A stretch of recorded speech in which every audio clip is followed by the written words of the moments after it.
morning, everybody. Thank you all so much for being here for our second Legislative Cracker Barrel in Vermillion, aka the best small town art scene in the nation, aka the 2026 Community of the Year. So congratulations to everybody. So excited for that. Thank you again for being here. I'm going to let our moderator, Dr. Amy Schweinle, kind of open with some details.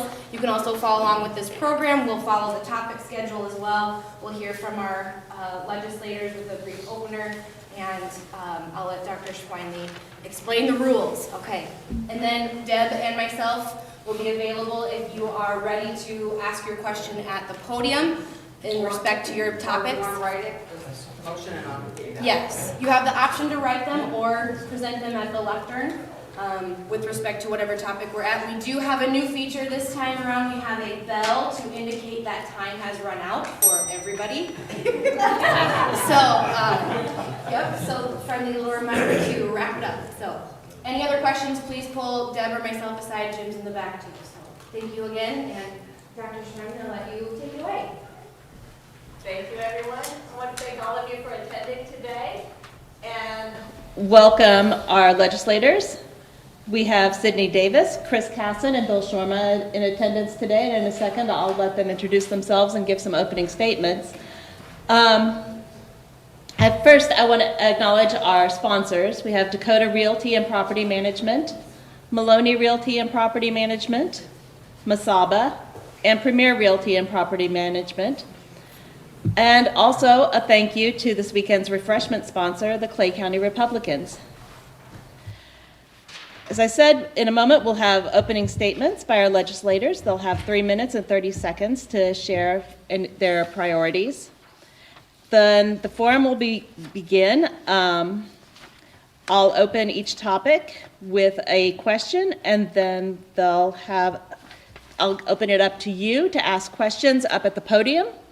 You will have, you'll have 60 seconds to ask your question, and then our legislators will have 2 minutes to respond. If they go over, they will have to sing the national anthem and hit the high note. Hey, don't threaten that as a penalty, because Bill would gladly do that.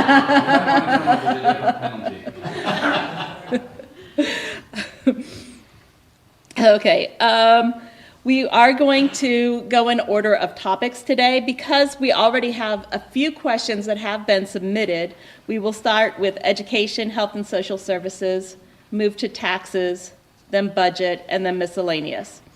So as we move into the section where you are asking questions, if you have a question, just kind of raise your hand, and one of our Cracker Barrel volunteers, there we go, I was going to say barrelers, but that doesn't sound right. One of our volunteers will alert you to when it's your turn to go up to the podium. If you don't have time to ask your question during that topic, don't worry, there will be a section at the end for miscellaneous. But we will ask our final question at 10:40. Okay, so as we usually do when starting these, we'll give each of our legislators an opportunity to introduce themselves, to talk about any priorities that they're working on in PR, any bills, amendments, committees, and things like that. So we'll start on the end and work across. Representative Sharma. See if I can get this turned on. It should turn on its own. Okay. Good morning, everyone. As moderator said, my name is Bill Shorma. I'm your local representative for District 17. I live in Dakota Dunes. I've seen most of you here before, so I won't go into a lot of detail about my background. I'm a business guy. Manufacturing companies over in Yankton and now in Springfield. And I've had a very entrepreneurial father that mentored me and so on. I created 600 jobs in South Dakota by moving the first 50 of them here and then expanding the companies that I started. My dad up in North Dakota created 1,000 jobs. And Anyway, that's been a good share of my focus.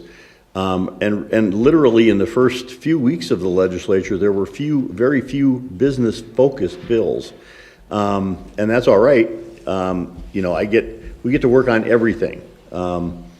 And I've enjoyed learning about all those other areas. Back in 2016, when I served in the Senate, I was on healthcare. And I've not been on education yet, but my current roles are on commerce and energy, which is where a lot of the business bills would come, and then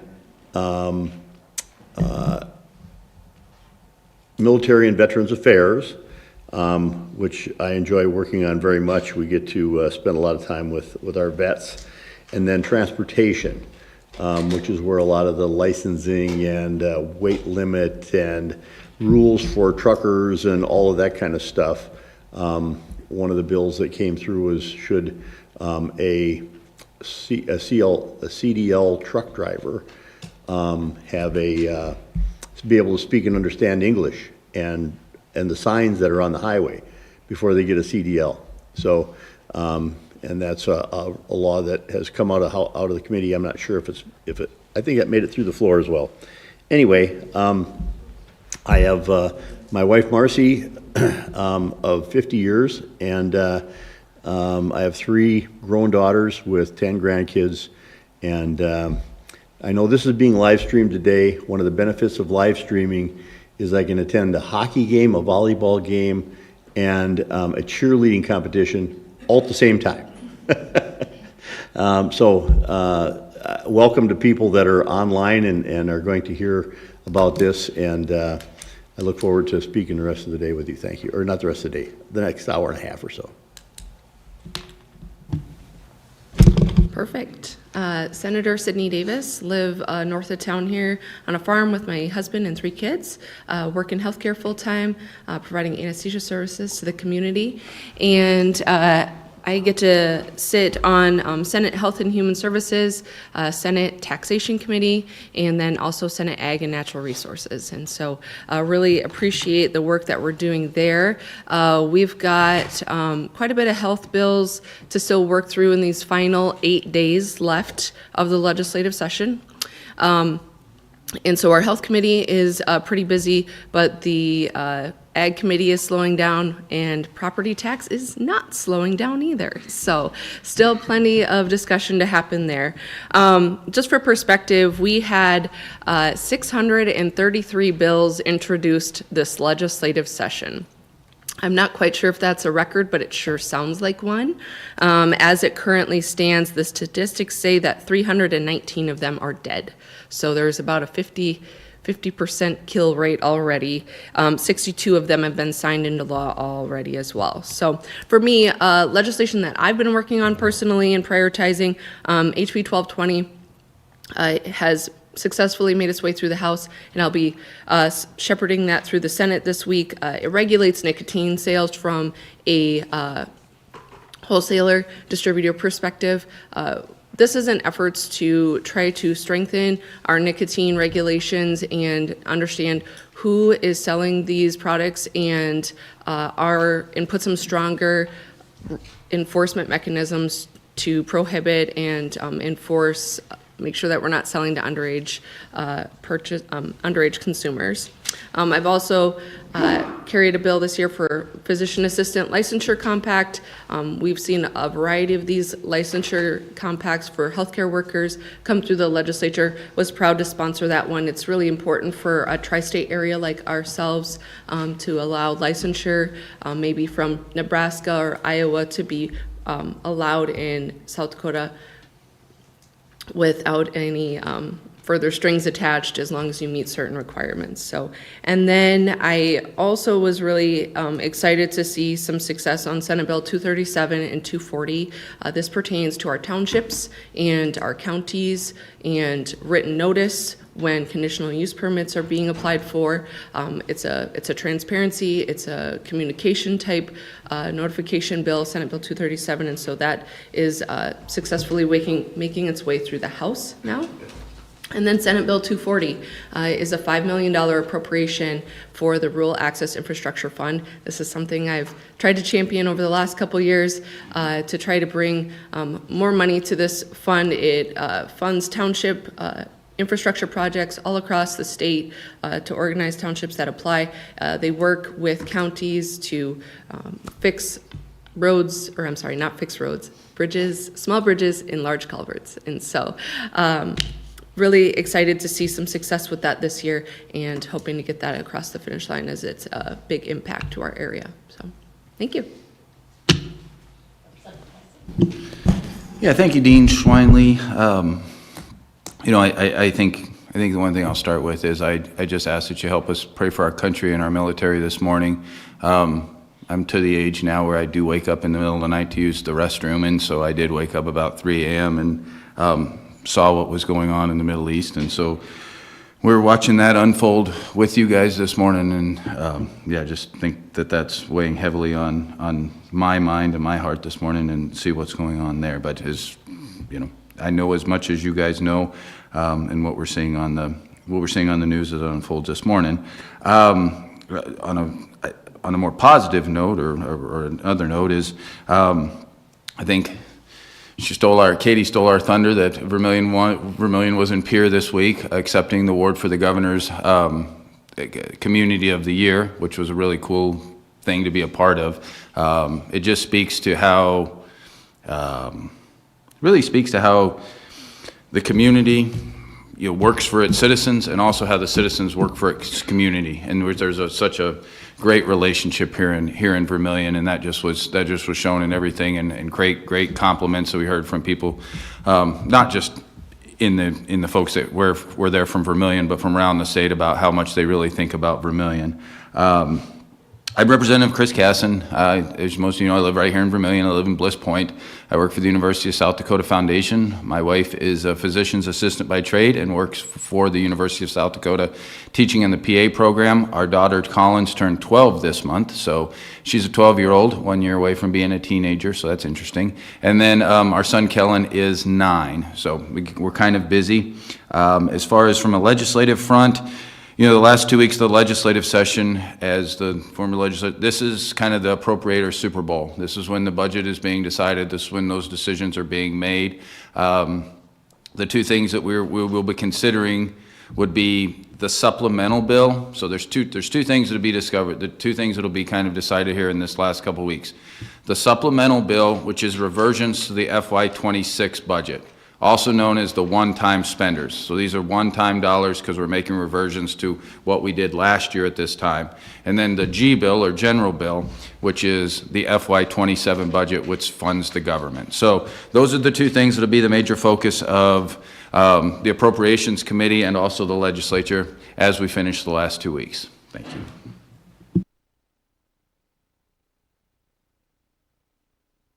Okay, thank you. We're going to move into questions on education, health, and social services. We're starting with this because we already have 3 questions that have been submitted from the audience, and we'll spend 20 minutes on this topic. So our first question, lost my question.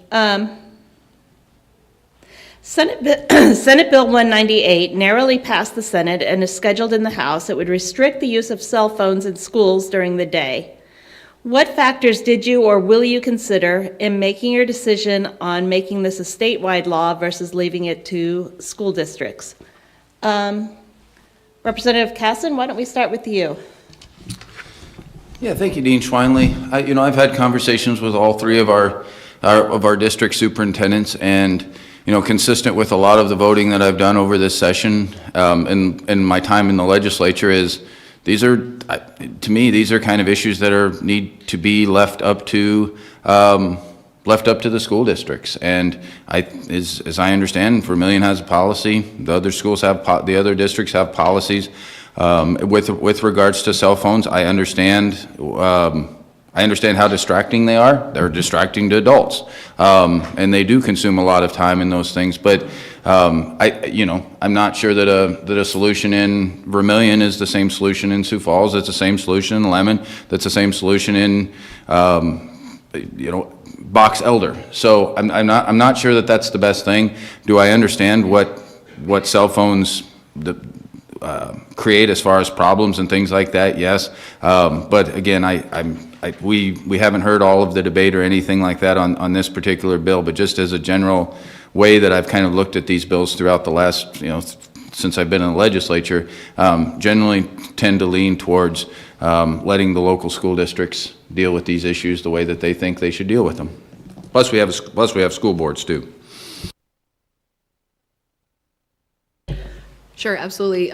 So I was a no vote on the Senate floor, and I'll be honest, I really wrestled with this one because I know the data and the statistics on how harmful social media, cell phones, things like that and distractions.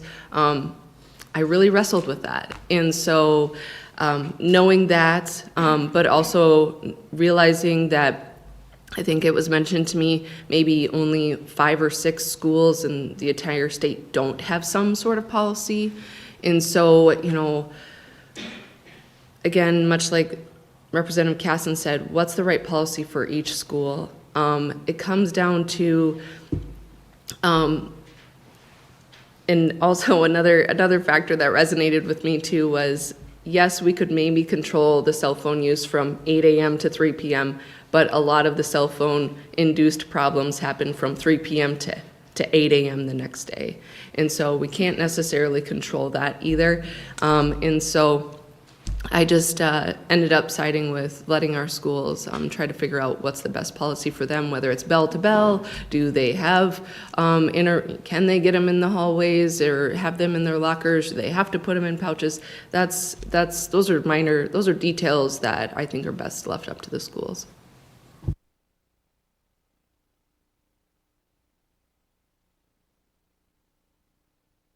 I'm aligned with them in that I think everything that we can get, let the schools make decisions on, should be their decision.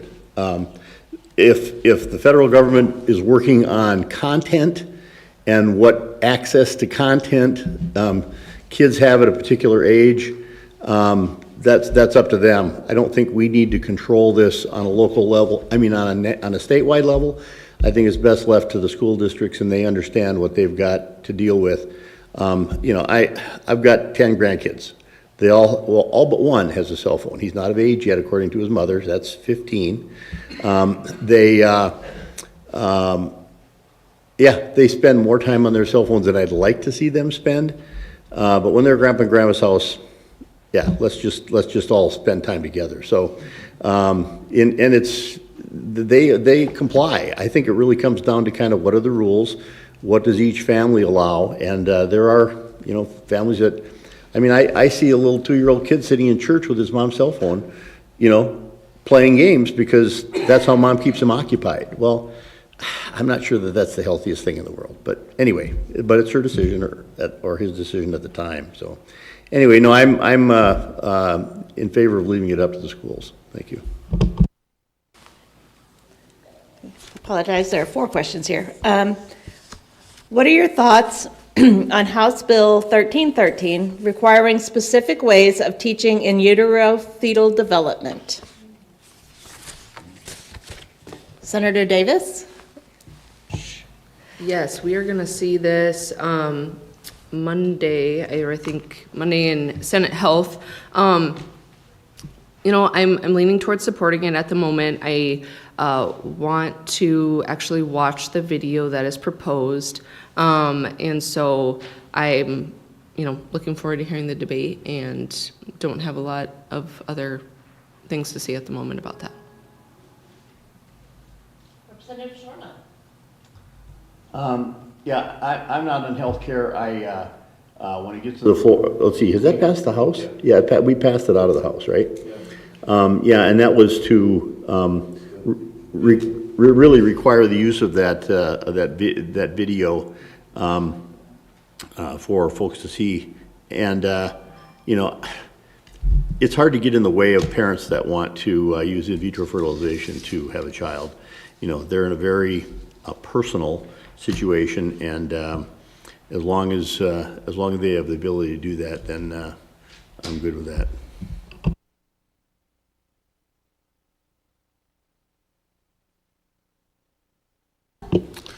Thank you, Dr. Schweinley. Yes, this passed overwhelmingly out of the House, heading to the Senate.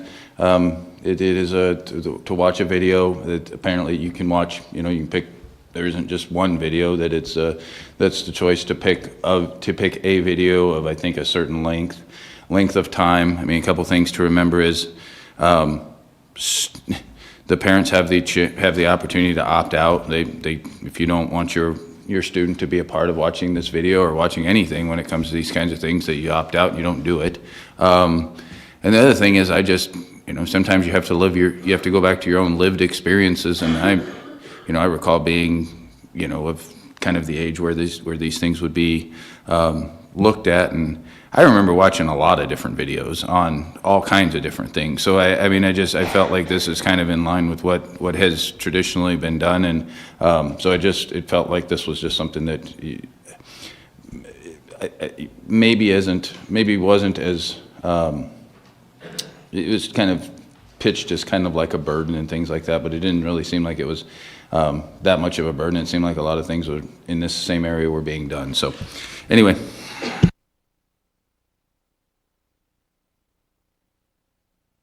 Next question is, I recently read in a summary of legislative proceedings that South Dakota teachers are paid about $35 an hour. How is that figure calculated? Hours taught, preparation hours, how did they convert that to per hour? Is the question. Okay. Well, Dr. Schweinley, you'd probably be more best to answer this question of the people up here sitting up here, but I don't know who would have came up with the study, and I don't know where the study would have came from. I don't have anything more to add. I think that's an interesting figure. I'd love to read the article where they're talking about that to try to gather some more information. Trying to get our teachers better pay is something that I think a lot of people want. The reality is we need more revenue in our state to make it happen. And how do we get more sales tax growth? How do we create more funds to pass those down through state education aid? Those are questions that we need to ask ourselves as communities. And, oh, you can't hear me? Sorry. I did push the button. Can you hear? Am I not talking close enough to the microphone? Okay, sorry about that. Thank you. Just again, to summarize what I was saying previously, we need more revenue in our state coffers to pass that down to pay teachers better. That's just plain and simple. And if the revenue's not there, we can't spend what we don't have. And so I just think we ourselves as communities and as a state as a whole need to think about how do we increase that revenue? How do we support our economy so that we can support our communities and support our teachers? I don't know how that's calculated. I can echo what the good senator said about teacher pay. I've been really following a lot of conversations with a lot of different legislators about the fact that we don't want to see compensation for teachers, healthcare providers with respect to Medicare or state workers, that their salary increases would be zero this year, this coming year. And I think we're moving in a direction where that's going to be, we're going to be north of that. It's not going to be a huge increase, but I think we can find some dollars to make an increase.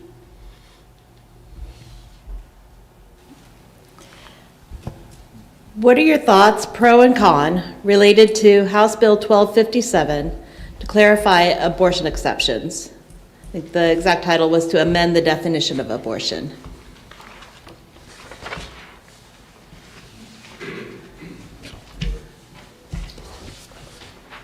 Do you need me to pull that up? Oh, okay. Representative Shorma, would you like to start? Yeah, I'm looking for the bill here. 1257? 1257. Yep. Okay. You want me to start? Yeah, go ahead. I can pull it up on my computer and then I can see when it. Yeah, thank you. So we're talking about House Bill 1257. I think it's important to remember what 1257 is. 1257 clarifies what is not an abortion under law. under this bill, abortion will not include treatment for miscarriages, ectopic pregnancies, or any medical treatment for a pregnant woman that causes accidental or unintentional death of an unborn child. And, it was brought forth as a measure to help correct misleading and potentially dangerous information about what South Dakota pro-life laws prevent women from attaining, life-saving care. So it clarifies what is not an abortion. Representative Shorman? Yeah, thanks. I still can't call it up on my computer for some reason. It's not connecting right now. Yeah, that was the clarification of what is not an abortion is what the bill was how the bill was being voted on. And I agree with the definitions that were there, and I voted to support it. This is interestingly being sent to Senate State Affairs this week, and so will be heard in my committee that I sit in, and so I'll have to kind of wait and see if there's any amendments or things like that changed in the committee setting. I just have it pulled up here too. It looks like they're adding a definition for miscarriage as well, and so I think those at the moment are good clarifications to make, because I know there has been questions from the medical community on some of this stuff. Are there questions from the floor related to education, health, social services?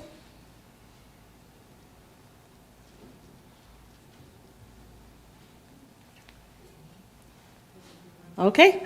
Are there questions related to taxes? We can start with, let me move to our property taxes question. Yes? Oh, we have some questions from the floor? Okay, let's start there. Hey all, Linnea Olson, I'm the Director of Equalization here in Clay County. I guess my question is kind of related to the fact that last year the state sales tax was lowered with a sunset clause in mind. I think the current property tax relief bill that's getting the most traction is the one where the governor's proposing that counties can levy their own half-penny sales tax. With that in mind, is there an idea to take the current lower sales tax with the sunset and get rid of that sunset so state sales tax stays lower to continue to provide that relief to the consumer? I can probably answer that right away. So we had a proposal in the Senate a couple weeks ago that was trying to strike the sunset clause so that it would stay permanently at 4.2. With all the uncertainty of what property tax measures are going to be moving forward, that bill just died. And so I think that if I understand correctly, though, that wouldn't go into place, and it's not necessarily, we still have another year to take it off, is what I'm trying to say. And so I think there was just some hesitation and caution, not knowing what's going to happen for property tax relief. Also, if there is going to be additional taxing, who knows, right? Because there's a lot of proposals of what would you do for that 0.3% of that extra sales tax. There were proposals trying to, siphon that for property tax relief, and what did that all look like?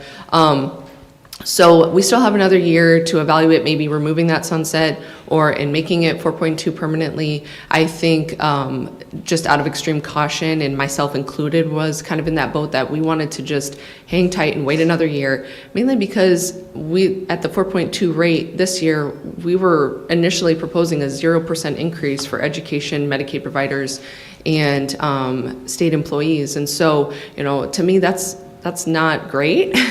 And we have a lot of needs out there. And so it's difficult to retain state employees when they don't get a raise.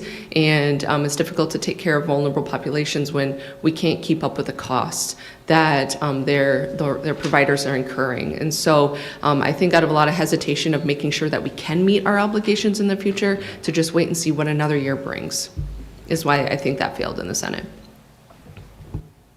Representative Shorman? Yeah, I'm gonna share a little inside baseball stuff with you without getting too specific to break the confidentiality of things that we do. But there was a questionnaire that went to the WIP groups about property taxes. And I'll just share the majority feedback that we got in each WIP group. Do you believe it's important to significantly cut property taxes this year? Majority was yes. If we're cutting property taxes, should it be for owner-occupied or all classes? Owner-occupied was the one that got a good share of the votes. If we're cutting property taxes, should it be statewide or only in certain areas of the state? Statewide was predominant. Would you support immediate, substantial cuts to the state budget or local budgets to provide the property tax cuts? No. But there were a certain number of people that voted yes. Would you support replacement revenue to provide the property tax cuts in some form? Predominantly yes. If you would support some form of replacement revenue, what is your preferred source? Some voters selected multiple choices, but sales tax was number one. Eliminating exemptions was number two. Should the property tax relief be targeted to middle-class homeowners or generally applied based on a home's value? 40% said untargeted, not 40%.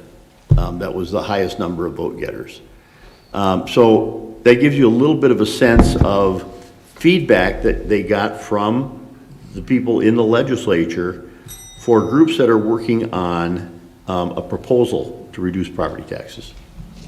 And there's still some in the works.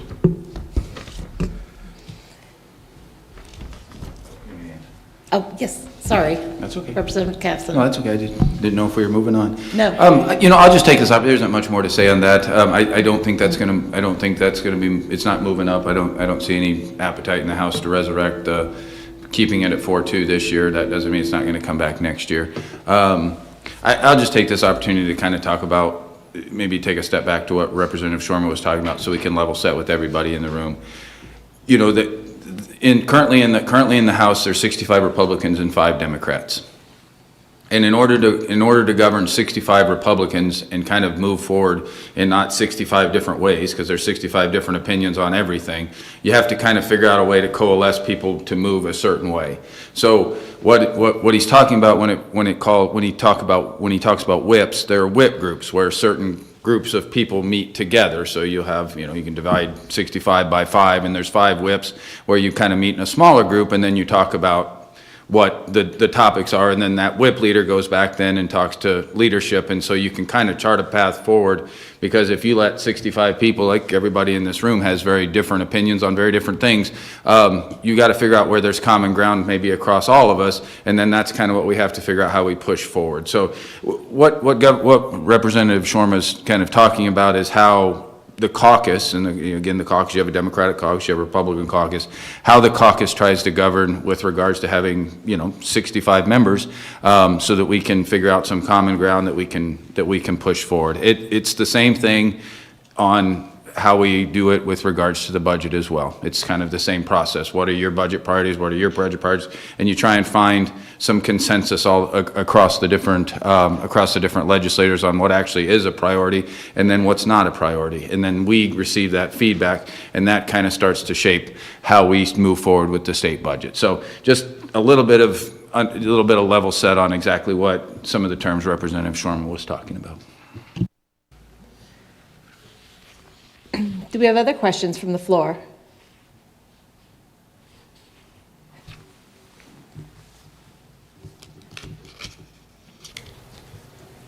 I need way less than 2 minutes. And actually, building on the last question, there are something like 25 or 30 or 35 proposals for property tax relief. If each of you had to choose your top 2, what would they be of the present proposals? Can I go? Go Senator Casson, or Representative Casson. So we've actually voted on the House on the proposal that I actually preferred the most. It reduced property taxes. It repealed the tax on food. It did have some savings and some potential savings and setbacks for the big three. It did increase the sales tax from 4.2 to 5% in order to do all of that. So it was kind of a comprehensive plan to do this that particular legislators have been working on since the beginning of session to do just that very thing altogether, looking at the different stakeholder groups. That was all put forth as an amendment to the original bill. The amendment failed. I also did support the bill that did not do the repealing the food tax, but it would have offered each resident about 40% property tax, owner-occupied property tax relief, and did also have the provision that it was going to keep about 2% for the big three as a something to be considered and not just blanket across the board. So that's the measure I supported, and I liked the amendment, and I went ahead and supported the bill without the amendment, but that's the one I supported, and I thought was perhaps our best path forward this year.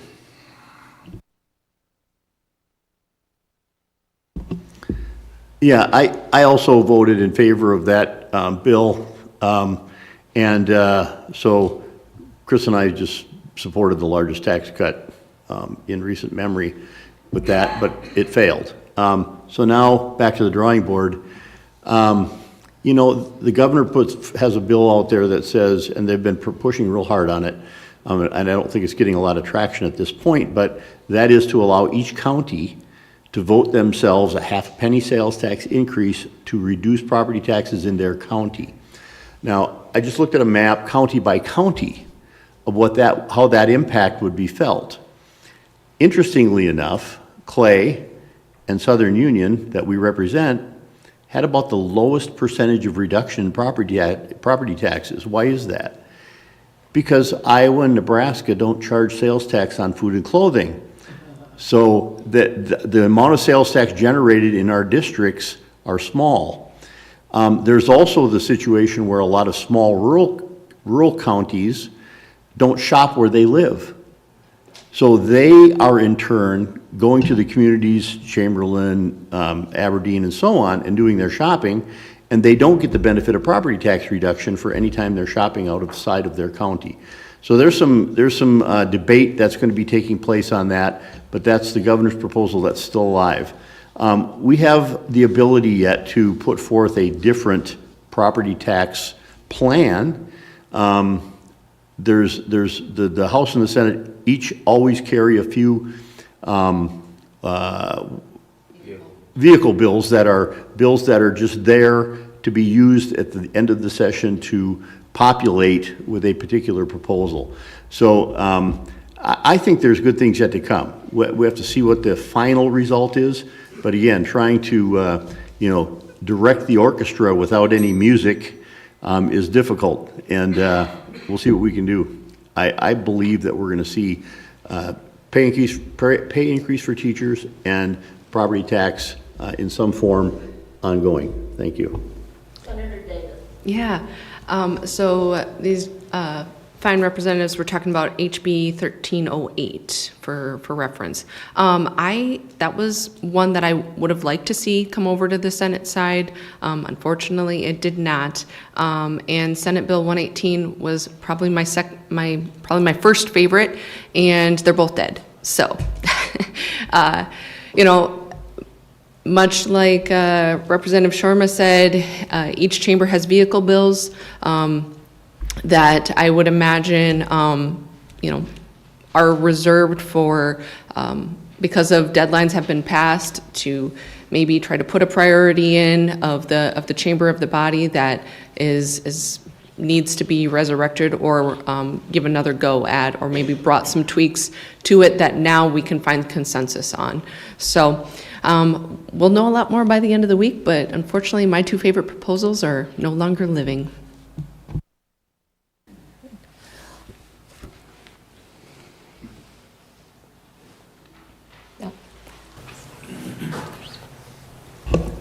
Morning, former Representative Ring. How you doing? I can't pass up the chance to talk about taxes.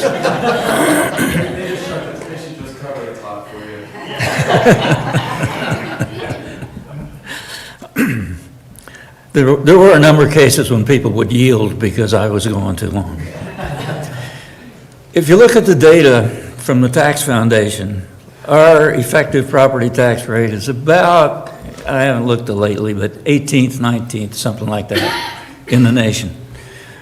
Our effective property tax rate for South Dakota is considerably lower than Iowa and Nebraska.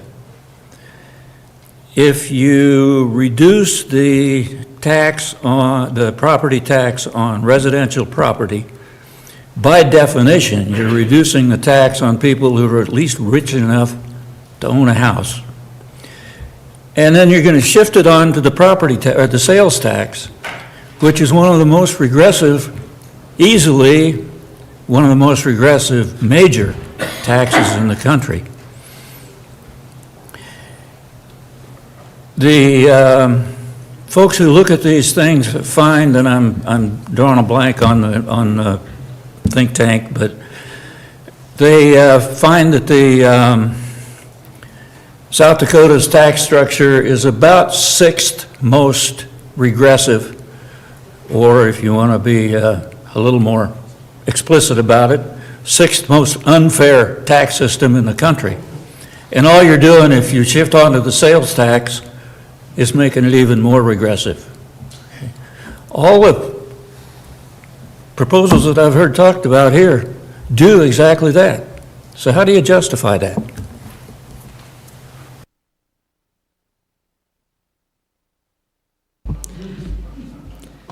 Representative Ring, there's just no appetite for income tax in this legislative body. So oh, you can't hear me? Now you can. To the good representative, I think you know that there's just no appetite for an income tax in this legislative body, in this current legislative environment. So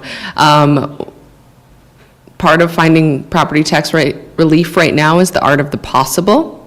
That's politics a lot in general, in policymaking. And so sometimes incremental change is the best we can do. And, I wish at times our government moved faster, but it's designed to move slow. So there's good and bad about that, but we will try to work with the art of the possible when it comes to finding property tax relief for folks. Yeah, it's very interesting to me that a good share of the folks that kind of resist, and in fact, in their mind, economic development is a nasty word, resist growth, but growth is where additional revenue is going to come from, naturally. As you add citizens, as you add business, as you add the business's property taxes for the structures being built and so on, it's a natural growth. We don't have that today as anywhere near what I believe we should have by being more aggressive. And I'm not talking about these big projects, I'm talking about doing everything we can, but the economy isn't necessarily supporting it either. So we're sitting in a situation where we kind of have to make things work based on the structure that we have in the state of South Dakota. Representative Ring, I'm completely aligned with you on the idea that as we raise sales tax, it's really hitting people that don't have, they're renters, right? They don't have the ability to see a gain by raising sales tax, they only pay. So yeah, it is regressive in that respect, and I am very much aware, and so are a lot of other legislators. It's not just me. But we have to, like the good senator said, legislation sometimes is finding a way that we can make it work in the short term. That doesn't mean that should be a long-term focus. Yeah, Representative Ring and I have some great conversations on this very thing, and I always appreciate the conversation.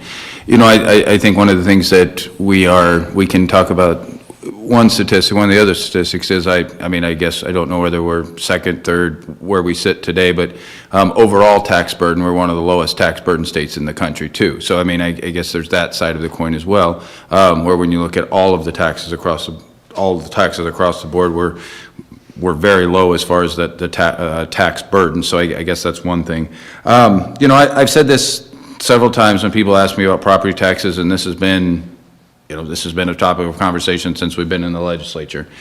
I've said the two criteria that I've looked at when I've looked at all the property tax proposals. Number one, are they meaningful? And number two, is it responsible? And, you know, the things that I talk about, I think offered meaningful relief to the citizens of South Dakota and the citizens of our district. I think if you were to have a 40% owner-occupied property tax cut, I think that's meaningful. I think you could feel that. I mean, you can sit here and think what your property tax bill is today, and you deduct 40%, you can say that, I mean, you can figure it out what the math is. And then whether it's responsible. And, you know,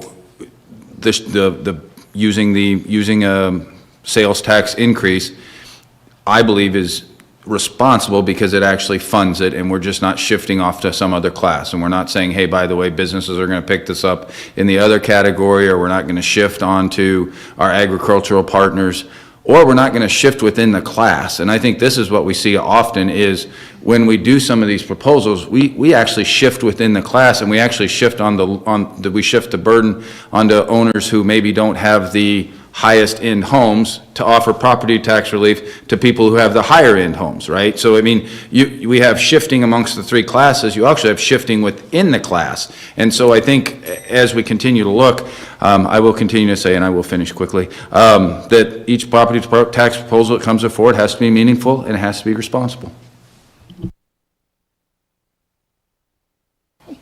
Well, that brings us to the end of our taxes section. But if you had questions on taxes, don't worry, you can bring them up again at our miscellaneous topics section. But it brings us to budget. So we continue to talk money. We have one initial question here.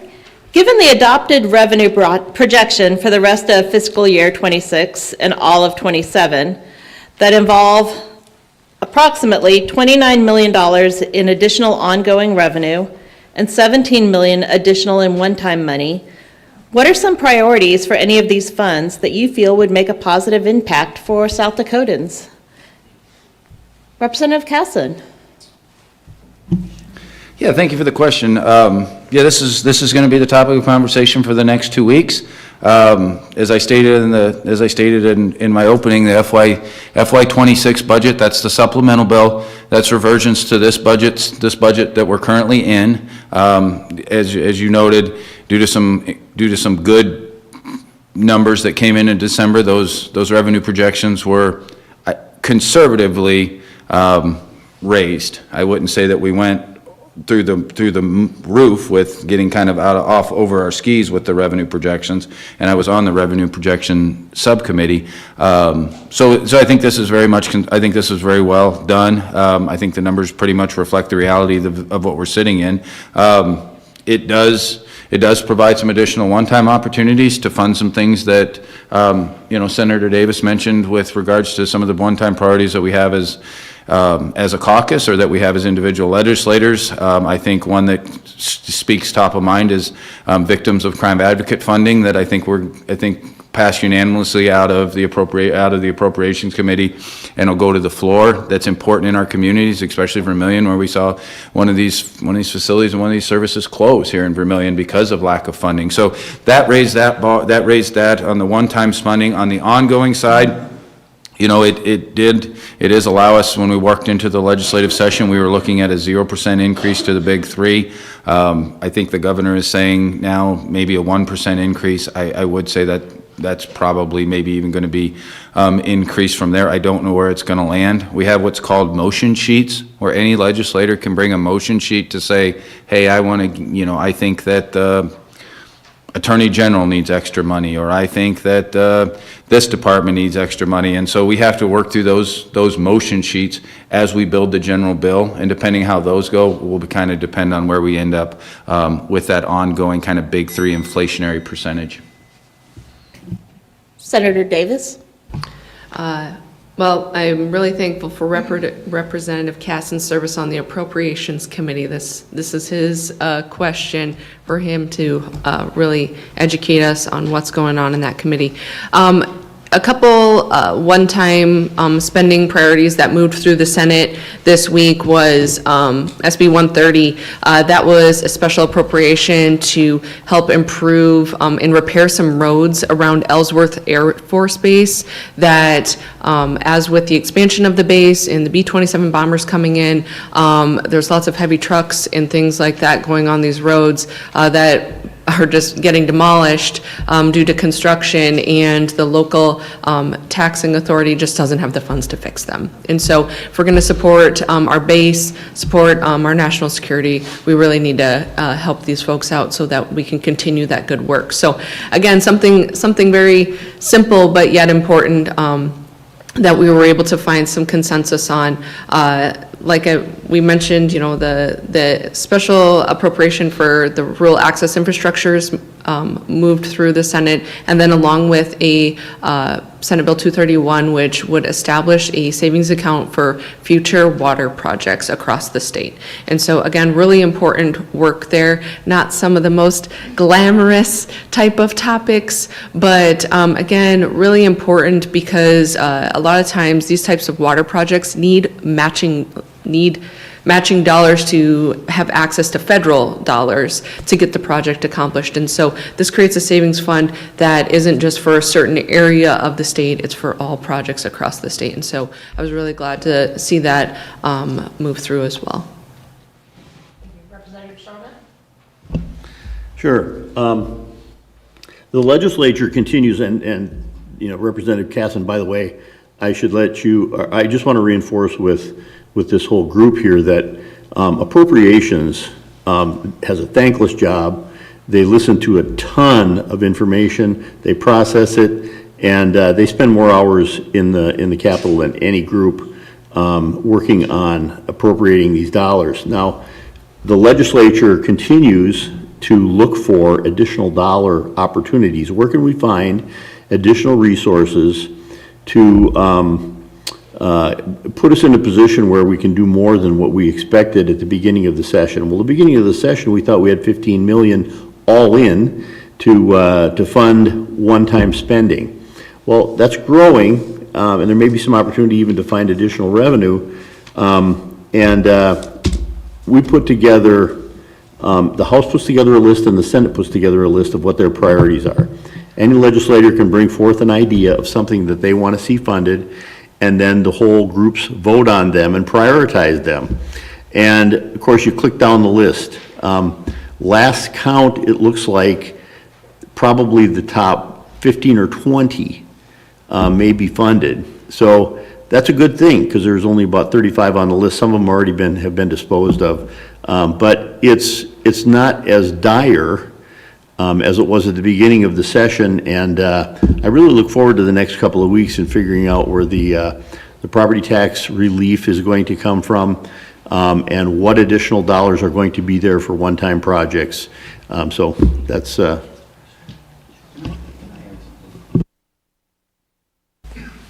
Representative Casson? You still Yeah. have time remaining. Yeah, I just want to add kind of a process question to what Representative Shorma is talking about. You know, when you're in a policy committee, and I've never been in a policy committee, but I do pay attention, they vote the bill up and down on the merits of how that policy and how that law is going to interact and those kinds of things. When you're talking about one-time spenders, you're talking about dollars, right? And then merits to the program.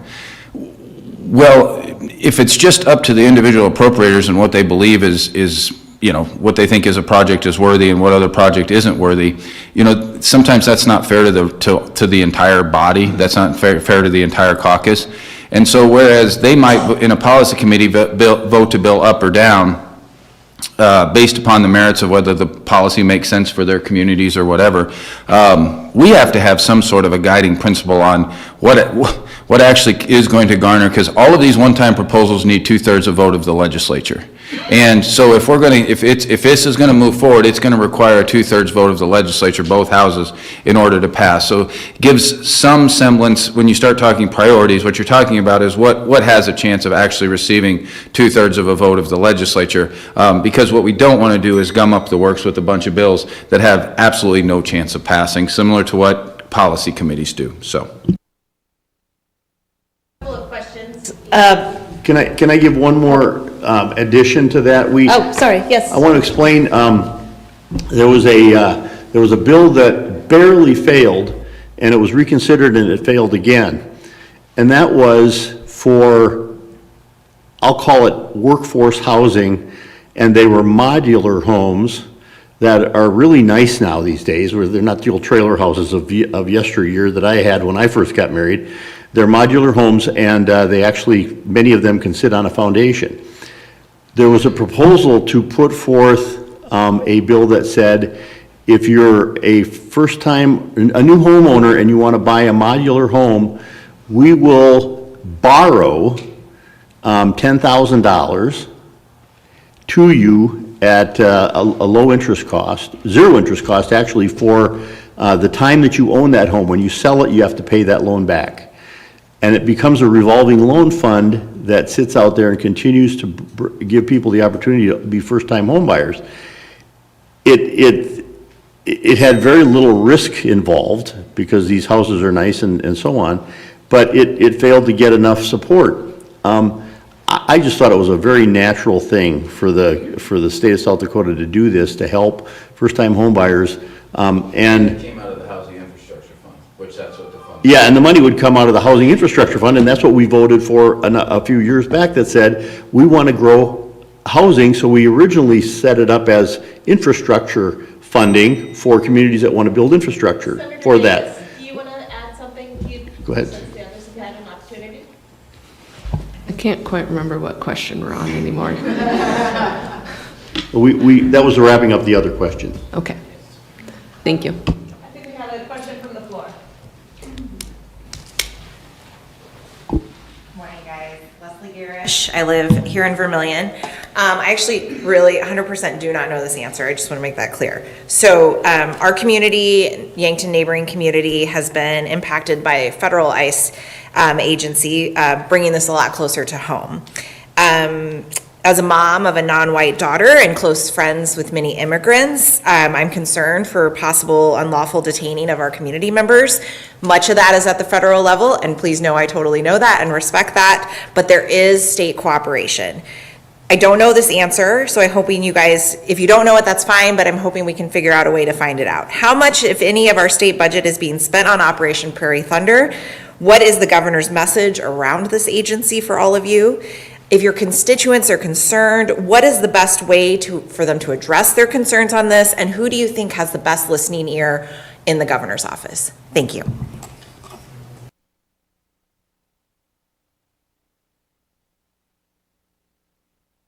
Well, I was going last time, but I'll be glad to take a stab at it. You know, it's a federal law. You're right. There's local representation that needs to support that. I don't know if there's funding that's necessary. Manpower, of course, is funding.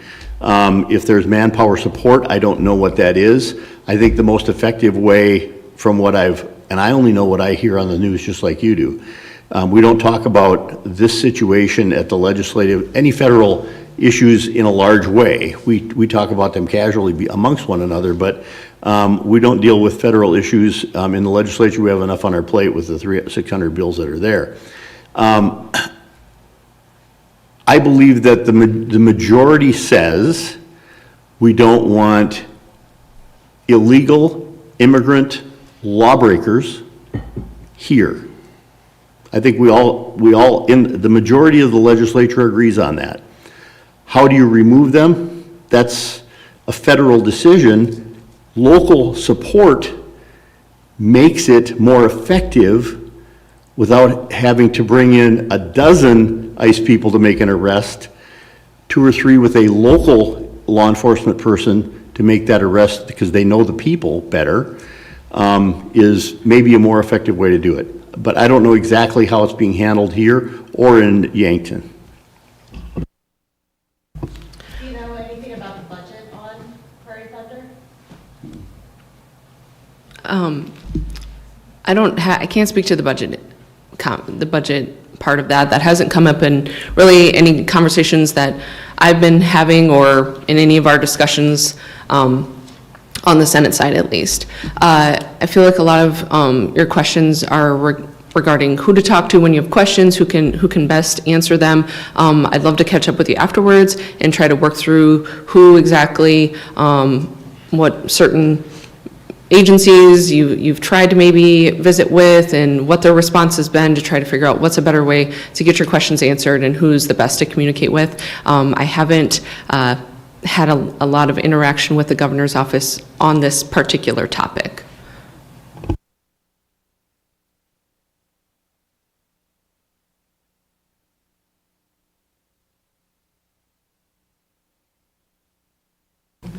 What are your thoughts? Well, I mean, generally speaking, I think communication amongst agencies working together is probably a good idea. I think we've seen issues where there's been disagreements amongst federal and state and local law enforcement agencies, and if people aren't communicating amongst each other and aren't working together, I'm concerned about what kind of outcomes that lead. Breakdown in communication isn't necessarily a good thing for anyone. And so I like to see cooperation amongst everybody at the table. And I hope if that's the situation here, I hope that we don't have communication breakdowns between state, federal, and local law enforcement agencies in our communities. Representative Casson? Yeah, I'm trying to recall, and I think we maybe had this question last year. I don't recall us appropriating dollars for this, for was it Operation Prairie Thunder, is that what it's called? I don't recall us appropriating dollars for it. I believe when I asked this question the last time, I believe it was that the dollars we're going to use for state agencies were going to be found within the existing state budgets, if I recall correctly. If I get confirmation that I'm 100% correct, I think I'm 90% correct on that, but that I'm 100% correct, I will follow up and confirm that I'm 100% correct on that. But as I recall, when we had the same question last year was asked of me through some sort of communication, and I asked, I believe that is the answer that I got. So I just want to be 100% sure. Well, I agree with Senator Davis that, I think we have wonderful law enforcement officers here in Vermillion. I think we have wonderful law enforcement officers in Clay County and in the different communities that we serve that work together on a whole host of things. And so I would hope that we're working together and communicating amongst each other.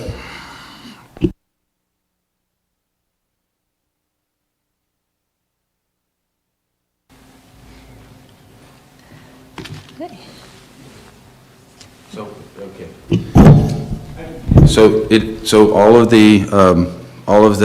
when we're talking about the highway patrol budget, it's just reallocation of their time. So it's within their existing budget.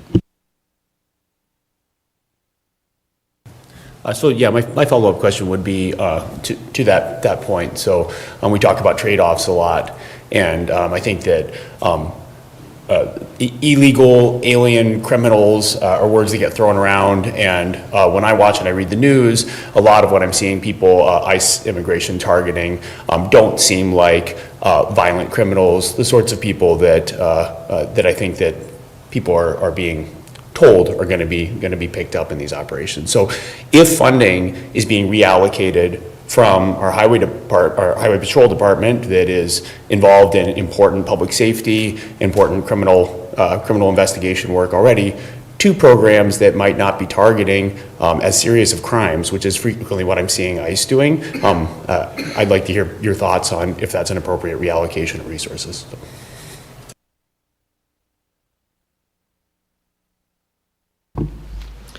I just don't know that we've seen a lot of this type of activity in the state that has, escalated to the rise of, inappropriate behavior. And so I just don't know at the moment that we have a lot of instances to base off. I know, maybe what you see on the news, maybe that a lot of that in other states. I mean, I don't have a lot of influence on what's happening there. But we continue to monitor these situations in our state, and we haven't seen a ton of that kind of activity. I guess we'll have to just kind of, I don't want to say wait and see, but I don't know. I don't have a lot of situations to base off of where we can make a difference. Yeah, and I would just add, again, we're talking, I think you're talking at a high level. I think when you're talking about Operation Prairie Thunder, that's drug interdiction, like highway patrols going after illicit drugs, and I believe if the people that are picked up happen to be illegal, then they're picked up committing those particular crimes. As the way I understand it, I mean there might be other aspects to it, but that's the way I think one of the things when we start talking about the saturation patrols, which I thought was one of the original questions, one of these pieces of saturation patrols by the highway patrol and what's being utilized for the budget for these saturation patrols. I believe the saturation patrols are for looking for illicit drugs, and I could be wrong on that, but that's how I believe it to be.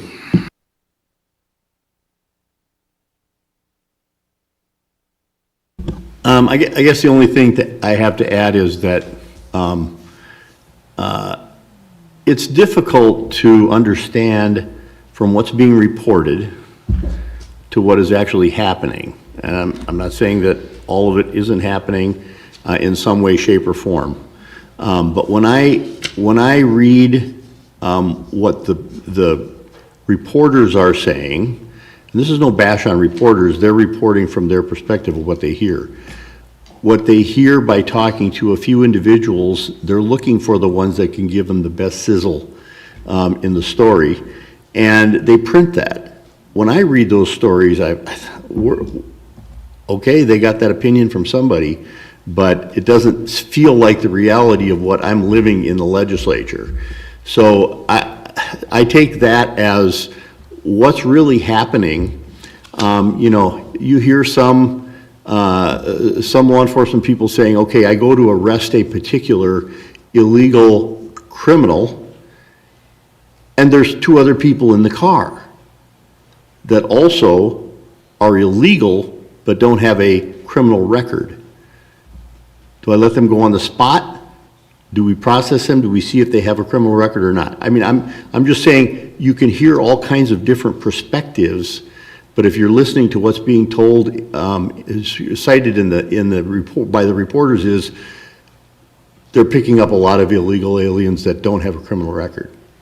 So, is it because they were caught up in some other kind of thing or not? I don't know exactly how that's all going, but there's some truth in everything, and there's some incomplete truth in a lot of other things.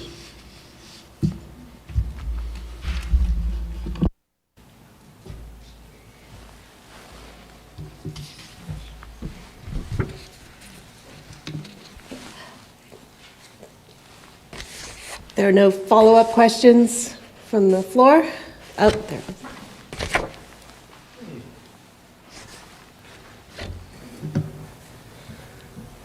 I have kind of a mixed result with this, having been a judge and a legislator, but I've heard exactly the same thing that Bill has talked about, that 75% of these people that are being taken into custody have no criminal record at all, which is again, I don't know whether that's true, but one thing that I'm really concerned about is what I'm reading, that 400 judges across the country, federal judges, not state judges, have held that ICE is lying to them in various respects. And is there any effort being made in South Dakota?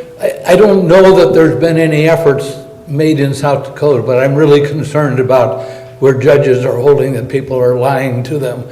is there any legislation that's been proposed to address those kind of issues in South Dakota? Or is that just something that's not on anybody's radar here?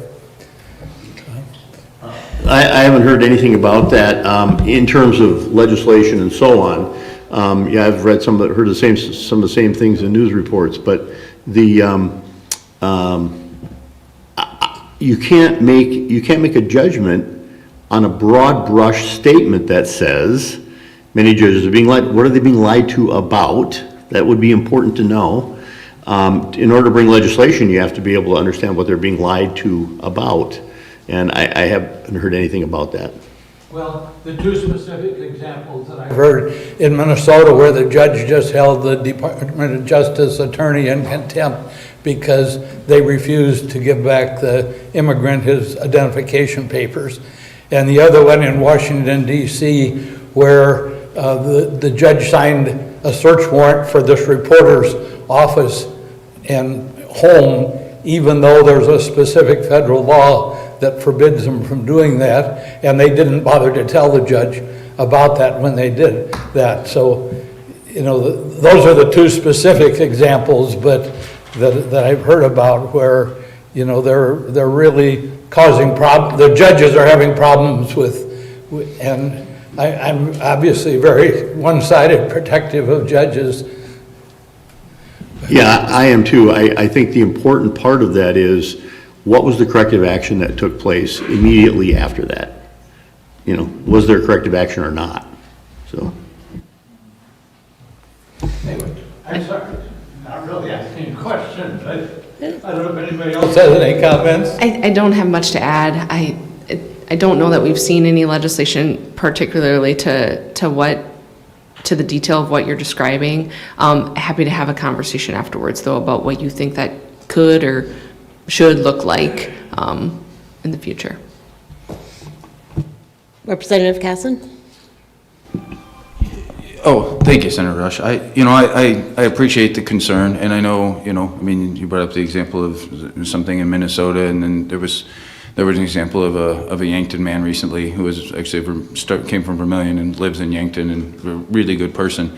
Every once in a while in appropriations, when we kind of go way off base, we got to, every once in a while you hear the term that, this is the Appropriations Committee. I think one thing I would like to maybe just do the same here and just say, we're the state legislature, we're not the federal government. And so when we're talking about what's going on in Minnesota and those kinds of, I can't tell you. If there's particular pieces of legislation that should be brought forth in South Dakota, then that's maybe one issue. But as far as federal judges across the country, we're, as there's only so much we're able to do here in South Dakota. And you're absolutely right. I've not heard anything, criticism of South Dakota judges or problems with South Dakota judges at all. This is kind of off topic, but I do want to say that from reading the newspaper stories, I'm really impressed with the legislative body from District 17 and how you've worked together and had sensible discussions. When I was in the 8 years that I was in the legislature, that even though Professor Ring and I were on different political parties, I thought we were able to work together. It's really concerning to me when I see, and I'll point a finger at Yankton County, where the legislators seem to be at odds on every issue that is up there. And I just, maybe you don't have a different perception, but I certainly feel that you're working together for the benefit of the district. So, thank you. Thank you. Thank you,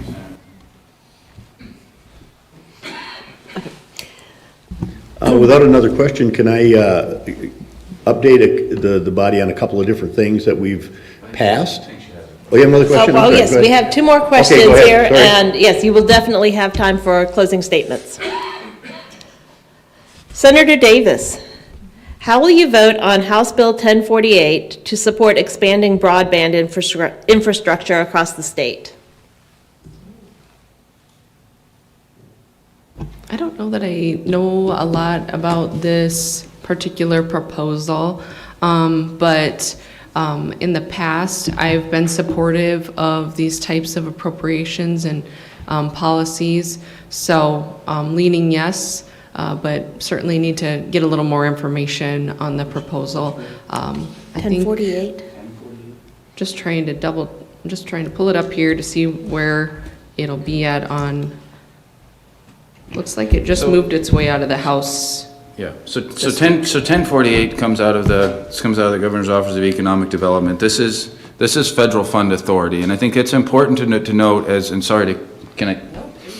So this is oftentimes really confusing, and even the press gets this really wrong a lot, and so not present company excluded, but some of the press really gets this wrong, and then I get these emails like, why are we spending $40 million on a Vermillion track facility, USD track facility? That's other fund authority. Vermillion, or USD actually raised that money and they're spending their own money.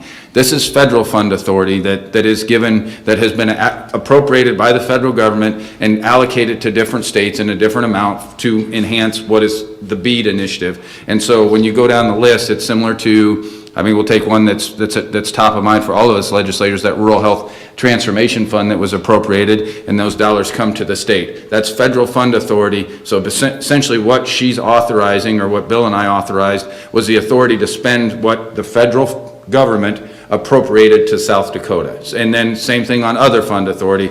As Representative Ring knows, that other funds can be licensings and fees like this. You're giving the department, or in the case of the USD track, the ability to spend their own money in essence. And so these bills are contemplated a lot different than when you're talking about general funds.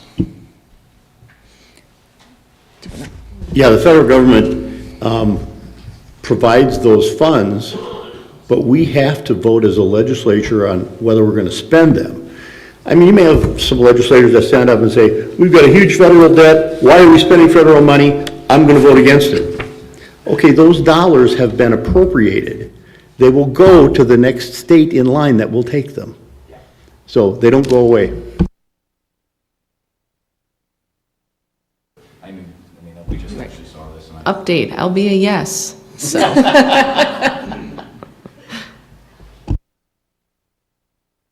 A miscellaneous topic, so ask questions about anything. Okay, we have a question from the floor.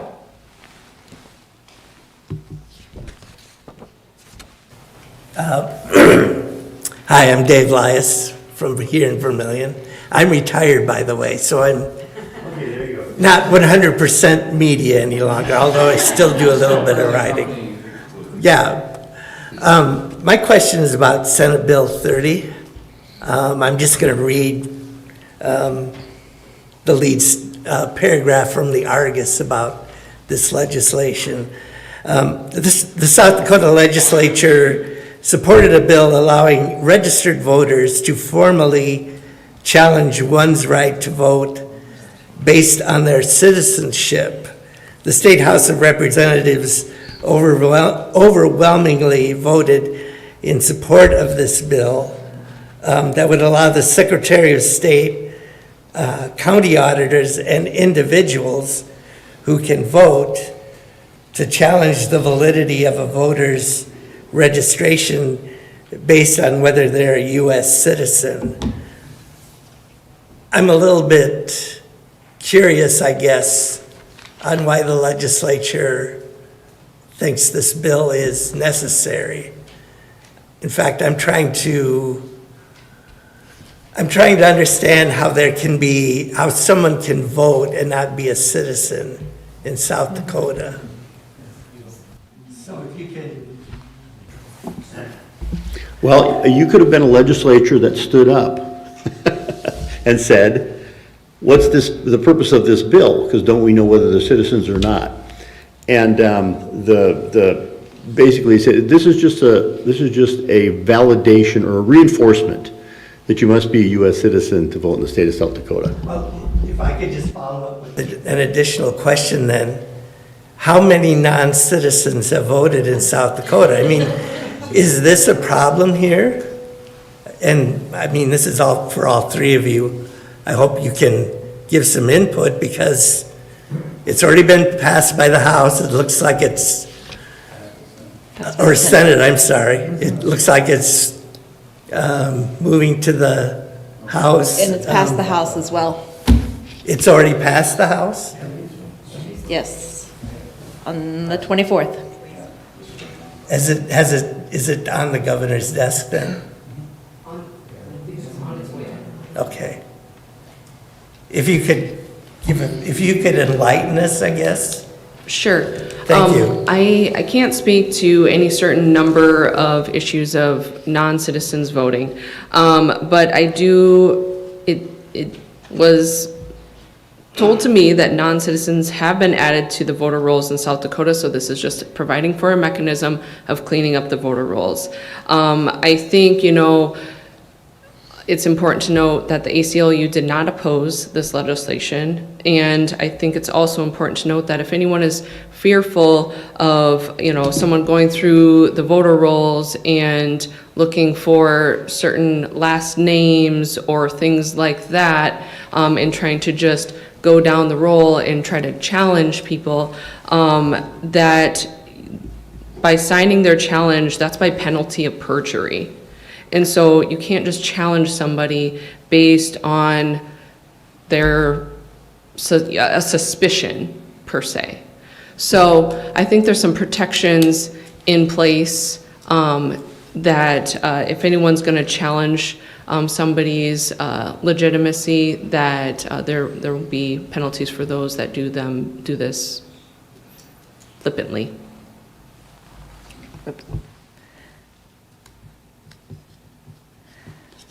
You did mention that there were some challenges in place so that somebody could not just go searching by last name. The concern would be introducing racism to a bill like this. Can you talk more about those protections? I would just say that, what I just previously said, that if I want to go challenge Representative Caston's voter registration, I would be signing that challenge by penalty of perjury, that I'm just making an assumption. I don't have any necessary evidence to substantiate that. And so there are penalties that go along with that. And so I could be, criminalized for just making accusations, false accusations. Does that make sense? I think the other thing I would mention, that this law that is on its way to the governor's desk, this mirrors other states like Pennsylvania. The auditor has the ability to investigate any allegations before even starting the process, so they can throw out the challenge. You can't remove somebody 90 days before an election. The challenged person has the ability to show proof before being removed. And the challenge process was supported by the ACLU. So I just want to add that on for some clarity in particular, or when it pertains to this Senate Bill 30 that is on its way to the governor's desk. I believe we have a follow-up question. On the same issue. Yeah, Leslie, I'm back. Okay, so 2 questions on that. Senator Davis, you mentioned that you were told that non-U.S. non-citizens were added to the voter roll. Can you expand on how you got that information? And then number 2, can you guys estimate, like, how many hours do you think is spent on a bill like this? I think that's what, we're all worried about so many things, and I think the overall reaction from out here is like, why are they spending 8 hours on this, right? So can you guys kind of expand on, when it's a bill that passes that easily, how many hours do you think? Thank you. Well, I don't recall specifics of this conversation. When Senate Bill 30 moved through the Senate, that was January 29th when I voted on this. Feels like light years ago right now. So, I'm trying to dig up as much detail as I can on something that I voted on over a month ago, or slightly about a month ago. So as far as to time, I had minimal opposition. Like I said, the ACLU supported this. When there's more consensus than opposition on something, generally speaking, people think it's a good idea. And so when I don't know that that's a waste of time if there's a lot of consensus on moving something forward.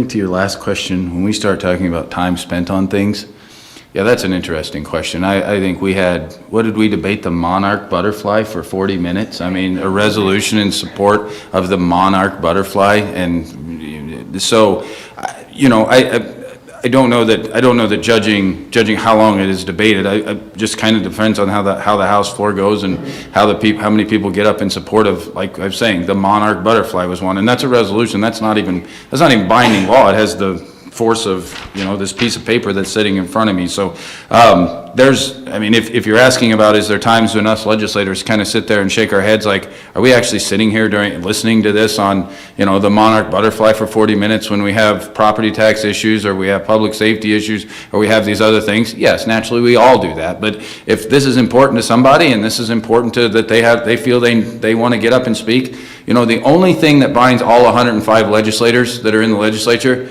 is that we want an election. And so that's the only thing that we all have in common, all 105 of us, is that we all want an election. And so it's hard for me to sit here and say that that's not important to Representative Shorma, or that's not important to Representative Davis. And so Senator Davis. So if the monarch butterfly, we want to debate a resolution for 40 minutes, it's not my place to tell the citizens of the districts where those folks spoke for 5 or 10 minutes that they're out of bounds, nor is it my place to say the folks that maybe not have spoke for the 40 minutes on the particular bill we're talking about that they should have. So we do the best we can for the folks of District 17. I think we're pretty reasonable with our approach to things. We aren't Pop-Tarts. We don't pop up and talk a lot. We speak when necessary, and I think, I mean, I guess to the point of, do we shake our heads sometimes? I think we just all naturally do that.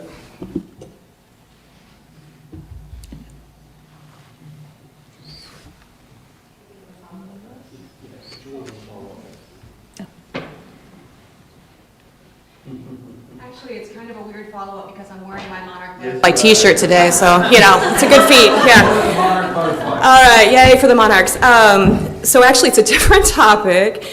Senate Bill 135 to protect residents from increased utility costs and utility shortages caused by data centers and clarify authority to regulate data centers has passed the Senate. And now I think it is in the House State Affairs Committee. And I'm wondering, representatives, how you are thinking about voting on that. Data centers, utilities, costs. Well, I think we have heard this. I think I kind of have an idea what happened with this bill, but I think the senator can talk. I'm not sure what's going to happen on the House side. But, you know, the reason I support it, this came out 35-0, or not quite 35, 34-0 on the Senate side. I know the utility companies came to the table on this. There was some reworking of some of the language to just establish that if a data center comes in, that that consumers that are already there and existing aren't going to see an increase in their rates because somebody else is coming into and needs to build new infrastructure or build out infrastructure to service that new entity, that those costs affiliated with that new build aren't necessarily passed on to current consumers. That's how I understood that, but. Yeah, follow-up question, and I know it's been a bit, but so does that also, would this legislation also impact ongoing utility costs? Because what we're seeing from other parts of the country is that these data centers are huge sucks, right? That one center can use as much electricity as a small city of 100,000 people. And then we have great power in South Dakota. I would hate for that to be ruined by individual corporate interests. If I can chime in the governor's speech, president's speech this last week, he said data centers are going to have to provide their own power, period. That's new. They were not required to do that before, but they said any new data centers being built are going to have to be able to supply their own power. In the state of South Dakota so far, the utilities have said, we're going to build a wall between consumer power use and data center power use. And we're going to charge the data centers appropriately for what they use. Now, does that mean there will be no price increases in the amount of no cost increases in the amount of electricity, or what consumers are charged? No, there's increases now, even though there's not a data center. So it's going to be a little bit iffy to be able to say, okay, that a portion of that new increase was related to data centers or not, okay? But the whole point is the president recognized that data centers are going to have an impact on power usage, and they need to supply their own, so. I can maybe add a little more clarity. I brought the bill up on the specific language. So section 3 says, operator of a data center shall pay for all fair, just, and reasonable costs associated with the provision of electricity to the data center. A provider of electricity shall establish, and maintain separate terms and conditions for electric service applicable to a data center. The terms and conditions must require that the data center reimburse any provider of electricity for all costs fairly attributed to the data center for service demand and utility consumption, including costs incurred to serve the data center if the data center departs the system or materially reduces its load. I don't know if you have any concerns about that language. Oh, I'm just coming back to my original question then for the representatives. How are you feeling about your position on this bill? Yeah, I don't ever commit myself to voting one way or another until I've heard the debate and done my research. What I understand is I believe there was a couple components I believe there were four components of this bill. One was the power we talked about, one was the water, putting regulations on water, the third was local control, and the fourth was I believe this is the one that had some provisions that said that data centers cannot even participate in the RPP program. Is this the right? That's no longer included. But that was amended out.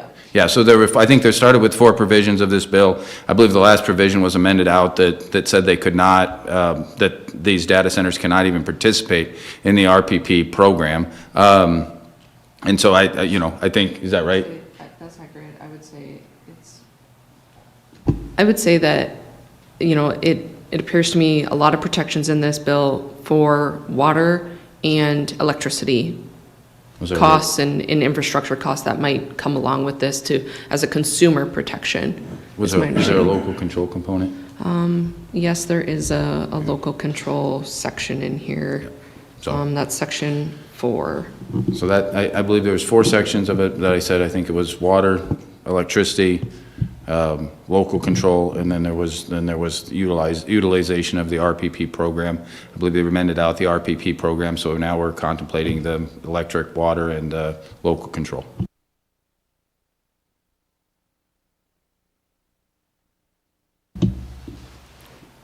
Well, I mean, this was amended. Was this amended on the floor? Well, just that one straight. Yes, I mean, I think it's in good form right now. Well, the senator thinks it's in good form. Now, I mean, I don't know how it's going to come to us. I mean, I believe this was amended on the floor, and if it's amended in committee or amended on the floor, it could completely change how I feel about the bill. Yeah, basically consumer protection, right? We want to look to make sure that people are not unfairly impacted by any major economic development program. There's winners and losers in every one of those. You certainly want more winners in the state of South Dakota than there are losers. And at this point, we don't have any. Well, there's one in Toronto that's being proposed.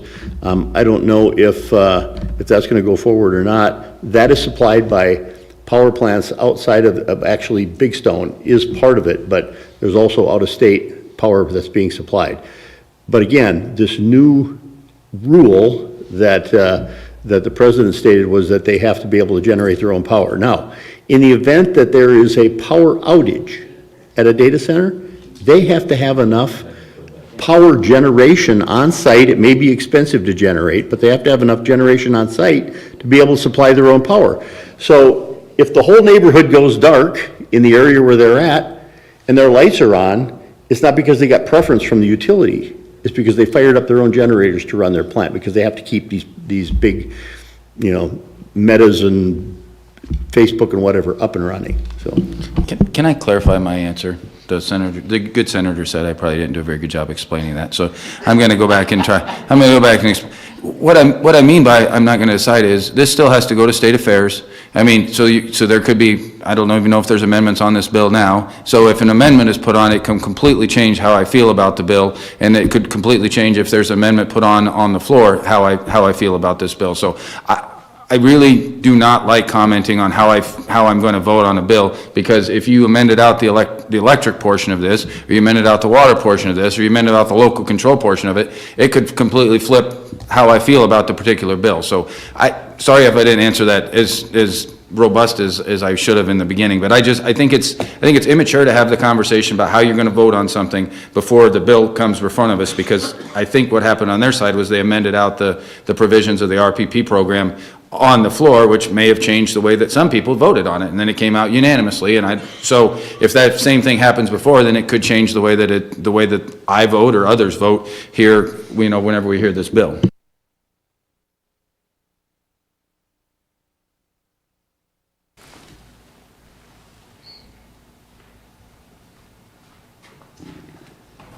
So I'm going to ask about Senate Bill 175, which kind of jumps back to some of the topics that we were talking about with Senate Bill 30. So Senate Bill 175 is also, so this changes the rules about how people register to vote. And I think kind of high level, I think it's very important. I believe that we shouldn't have regulations that aren't well targeted to either address a serious problem or advance a serious good. So there were some questions earlier that actually I was going to ask about whether people are aware of instances of non-citizens voting. So Senate Bill 175 would change the requirements for the documentation that needs to be submitted with a voter registration and make it considerably more onerous than what it is now. So a big concern for me, so I think that what I was hearing back was not a lot of clarity on there being a major problem of non-citizens voting in the state. So it's something I'm not aware of. I heard that there were some reports that have been shared with you of potentially non-citizens being on rolls, but it's something that Senator Davis, but it's not something that I've heard is a widespread problem. And I know locally in Clay County, I think that we have a very strong election system. So a couple questions related to that. I wanted to know if any of you on, so Senate Bill 175, I saw Senator Davis that you did support that. So a first question would be if you had gotten input from auditors on how this is going to impact their operations, because rule changes like this do increase regulatory burden both on people who are interested in registering to vote, but also on the offices that need to handle this work. And that's also true for Senate Bill 30. And then the bigger question and the bigger concern I have is that I'm somebody that really believes that our democracy is healthiest when there is broad participation. And young people today, a lot of people, all age groups, all demographics, feel disconnected from the political system, and they feel like it doesn't represent them. And so one of the ways that I think is really important to get people involved is to actively register them to vote. So assist with that process of registering people to vote. The League of Women Voters has been doing this work for decades. It's something that I do personally. I carry registration forms around. I go to campus. I go to different events. I try to convince people how important it is for them to vote, and especially vote locally, and how impactful that can be. And I think that when people do begin voting, that that they feel more ownership of the process, and they pay more attention, and we just have a healthier democracy all the way around. Groups like the Campus Republicans, Campus Democrats, they do this sort of work too. So my serious question, second question there is, if I may quickly ask it. So how could that work under Senate Bill 175? So how can an individual like myself or the League of Women Voters register someone to vote when with all these requirements that they, I guess, take photocopies of people's passports and birth certificates, ask people to have their passports and birth certificates with them at events? How can that work? How can people register other people to vote if Senate Bill 175 passes? My understanding is because of some legislation that we passed last year, we made it possible for your driver's license to indicate whether you're a citizen or not.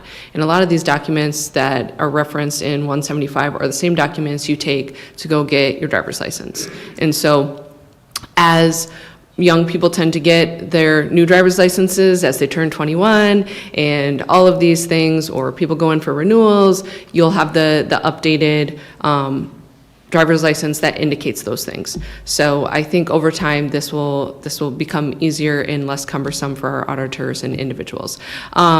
It's my understanding as well that, process-wise, you could still go out with those papers and that they would kind of be parked and stationed in a temporary status at the auditor's office. And if they still need supporting documents, that those individuals can come into the auditor's office with those supporting documents to make sure that they're good to go. And so that's my understanding. But happy to have a conversation further afterwards if there's more questions that we can try to drill down for you.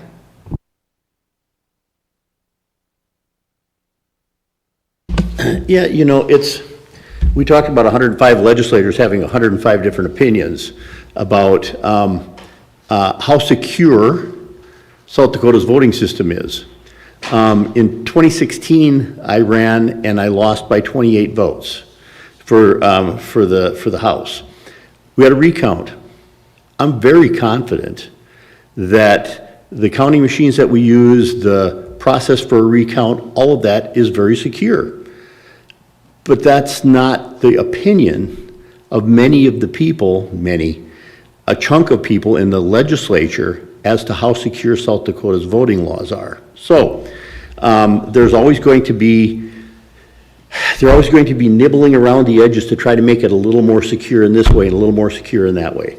And I think that's not necessarily bad as long as the law doesn't become cumbersome for the auditors and for the voters. Yeah, no, I appreciate your efforts trying to register people. I think it's worthy. I talk to a lot of groups, and I not only encourage them to vote, I encourage them to run for different offices, whether it's the school board or the county the county commission, or we have different committees here throughout the city that do different things to get involved that way. So I mean, I think encouragement to vote and encouragement to be a part of the process is good. One of the more interesting things, and I'll share it because I think they shared it on Facebook, but we actually received a letter from the student council in Vermillion. So we're not even talking about college kids, we're talking about high school kids here, which was, I found to be really cool. I mean, some of these kids might be 18, they might be registered to vote, but when you're starting engaging, when you're actually in high school and talking to your legislators, probably shows that you are going to go register and you are going to come, you are going to be involved in the process when you start in high school. So I actually was encouraged and felt really good by that.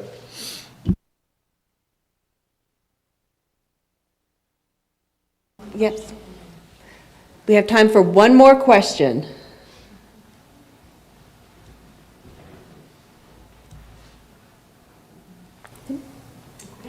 Oh. Okay, well then let's hear our final statements from our legislators. Representative Casson?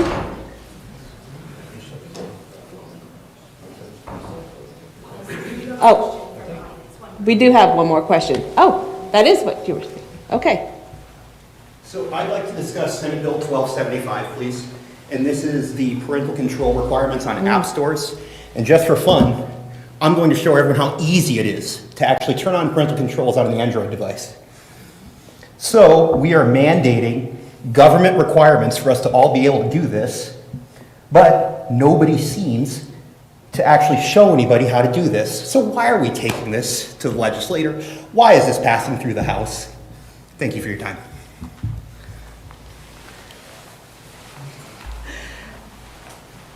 Representative Shorma, would you like to comment?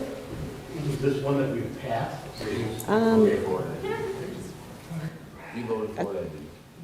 I voted for it, you didn't? Well, there you go. We offset each other. When did we do this? It must have been about within a week or so. It was fairly recent, I think. I think it was on crossover. On the 20th. On crossover day, okay. So we had 15 to 18 bills to vote on crossover day. I don't remember the proponent and opponent arguments on that without having to go back and listen to the testimony. I can't tell you why I voted yes. I guess it seemed like the best idea at the time for me. In fairness to Representative Shorma and what he's talking about is, there's oftentimes in the legislature, and, I see Senator Rush is here and Representative Ring, that the bill actually pitched on the floor really isn't the bill. And so you kind of get into more of what, you start striking emotion and you start trying pulling different things in and you start trying to make it into about this when that's actually not what the bill does and what the bill actually is intended to do. And I'm not just speaking to this particular bill, but this happens a lot in the legislature, is we get going and there's legislators that are trying to make their case and they're bringing all this kind of stuff in that this is going to come to, that this is going to happen and this is going to happen and this is going to lead to this and this is going to lead to this. At the end of the day, as I understood it, this was just going to be onerous to try and implement. I'm not saying that we shouldn't be, to Representative Shorma's reason why he voted yes was protecting kids from harmful content, and I think that's a worthwhile endeavor. I think that's something we all should be striving to do. Where this kind of got maybe particularly off the rail, maybe this one got off the rails a little bit, is when you start talking about that, then exactly how are you going to do this, right? I mean, we had one bill that I actually thought was a pretty good bill, but we were going to be the first in the nation that was going to tell the FCC to do something, right? And I don't know if you can even do that, right? So at some point you have to say, okay, what is the function of the bill versus the intent? I think the intent of this bill is really good. It is to try and protect children from harmful content. In reality, does it work? Does it function that way? In my case with this particular bill, those two just didn't match up. But 50 people voted for it, so there was an overwhelming feeling that this actually could work. So, I mean, I think, again, those are good, healthy debates that are had. But these kinds of things happen all the time. Senator Davis? Yeah, this is one, so this is going to be heard we're going to be heard in Senate State Affairs, so it's still got to go through a committee hearing yet. Could have some changes to it, might make it to the Senate floor, might not. This is one I'm wrestling with right now as well, to be honest with you, because, proponents are saying that this is an important effort to try to minimize minors' access to harmful content on cell phones and electronic devices. And the opponents are saying this is a data privacy issue. This just transfers liability, and this is an area that I've got a lot of questions about. Section 17 of this bill makes it so that the apps aren't necessarily liable then for age verification, and so transferring liability, is that really just is that solving the problem? There's a lot of kids are smart. There's a lot of workarounds. In a lot of ways, you could probably draw a lot of similarities to the cell phone bill, right? Are kids still going to be able to find a workaround? And do parents just need to parent? That might be the solution that really needs to happen too. So this is what I'm wrestling with, and I'm still trying to get some more information on it. But whether the bill actually does what it's intended to do to protect minors is what I'm hoping to find a clearer answer on, because like the representative said, I think that's where people are getting tied up and wrestling with it, like myself, is does this actually do what it says it's going to do? Time for closing statements. You'll have 2 minutes each for closing statements. So Representative Casson, let's start with you. Yeah, thank you, and thank you for the good discussion today. We always enjoy this.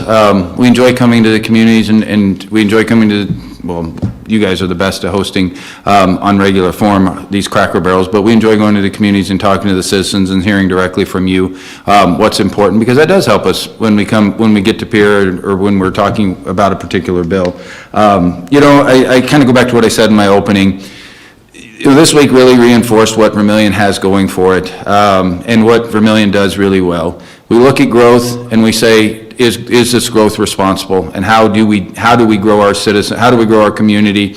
How do we grow it with citizen input? How do we do it in a way that, not everybody's going to agree. I mean, my wife doesn't agree with, we're never going to have seafood for dinner, she hates it, but, so we're never going to agree on that. But how can we get the majority of folks together that say, hey, this is the best path forward? And I think that is one thing that we've seen in Vermillion, you see it in Elk Point, you see it in the communities that we represent. So it just reinforced to me that how special a place it is that we live, not just because we won an award, but because of the recognition of what that award actually means.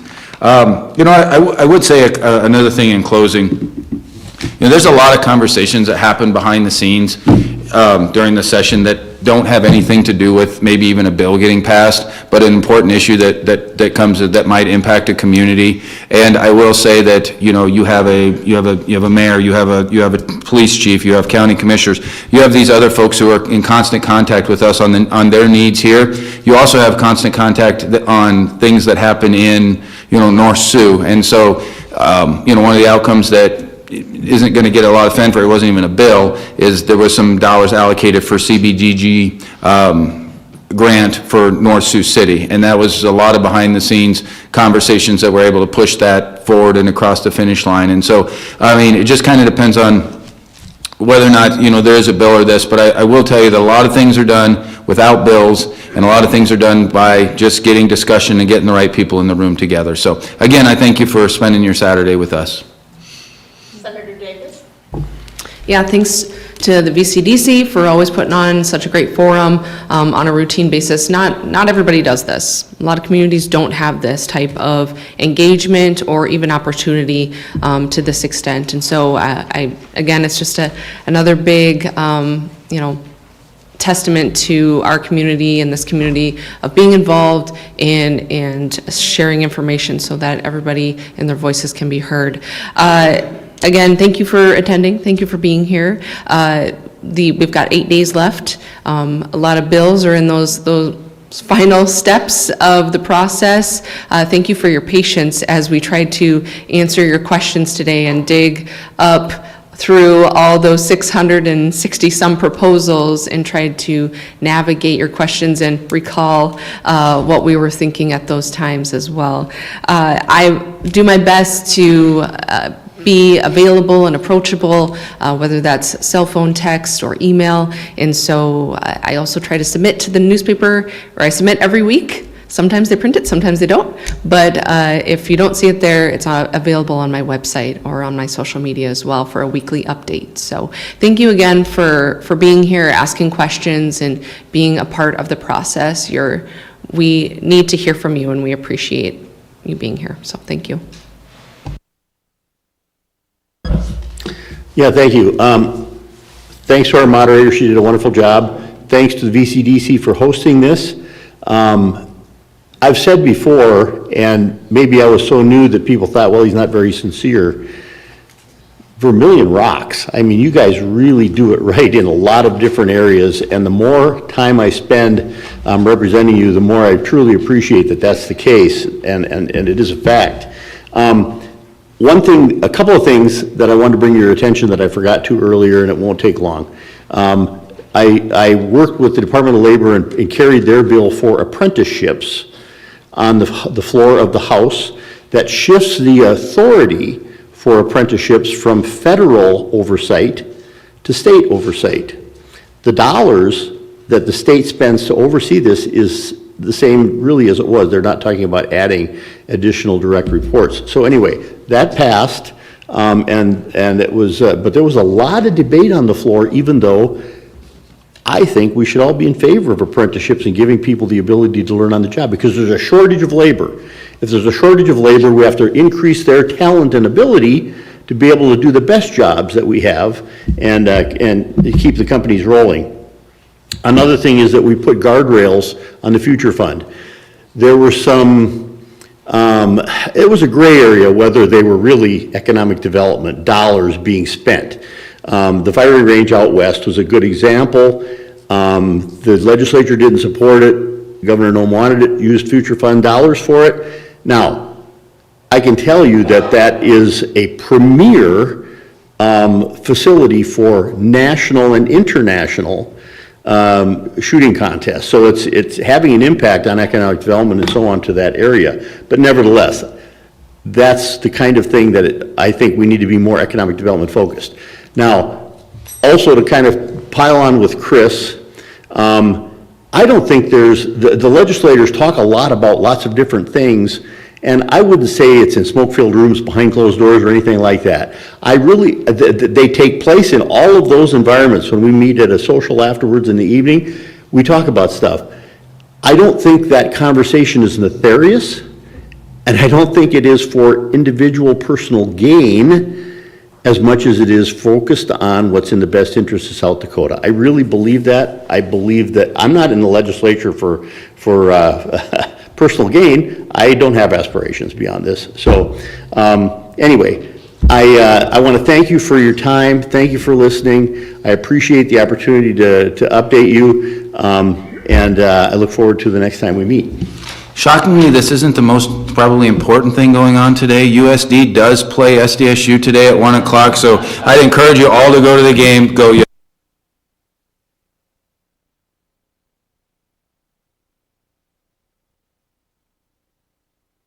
A big thank you to our legislators for coming today. Thank all of you for coming out today. And thanks to our sponsors again, Dakota Realty and Property Management, Maloney Realty Real Estate and Property Management, I can't talk anymore, Masaba and Premier Real Estate and Property Management. And a thank you to our refreshment sponsor, Clay County Republicans. Our legislators will be excused, and you're encouraged to continue to network with them. Thank you all. Have a good weekend.